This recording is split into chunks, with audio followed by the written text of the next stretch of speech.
Fermi ragazzi, buoni. Allora, Presidente, come stai? Bene, tutto bene? Ci siamo visti anche ieri.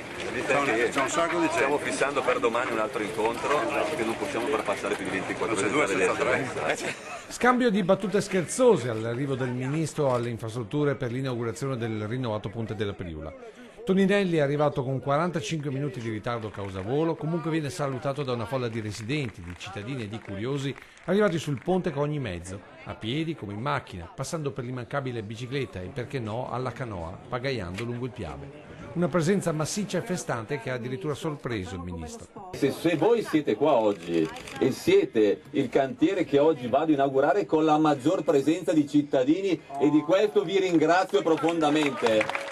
Ministro che ha sottolineato come il rinnovato Ponte della Priula sia soprattutto il risultato di una strategia trasversale. C'è stato uno Stato che ha dato delle risposte, uno Stato che ha ragionato con la Regione, uno Stato che ha ragionato con i sindaci, che non ha guardato i colori politici. Che su questa opera non solo ci sia stata sintonia tra le amministrazioni, l'ha sottolineato anche il governatore del Veneto Luca Zaia, che non ha lesinato gli accenni alla burocrazia e alle tasse. Se voi guardate la storia di questo ponte, ha fatto la prima progettazione nel 2004 e poi aveva avuto una costellazione di ricorsi su tutto, sulle ringhiere, sulle pile, su qua, sui osei che doveva attraversare, su tutto.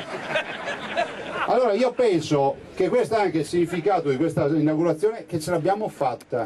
Dal 2004 al 2019 sono 15 anni. La vostra presenza è la miglior risposta a tutti quei uffici, complicazioni, affari semplici che in Italia ci sono.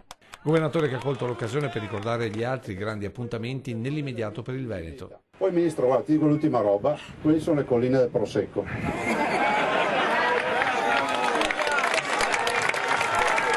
No, volevo dire una roba. Il 4 luglio io vado in Azerbaijan. Voi sapete che è 10 anni che seguo sto dossier. Finalmente hanno dato parere favorevole. Spero di tornare a casa col patrimonio dell'umanità per i 15 comuni del Prosecco. Insomma, Ponte della Priula, preludio di un'estate che con tutta probabilità entrerà nella storia della Marca del Veneto, con l'ultimo atto prima della riapertura del pomeriggio, l'immancabile taglio del nastro.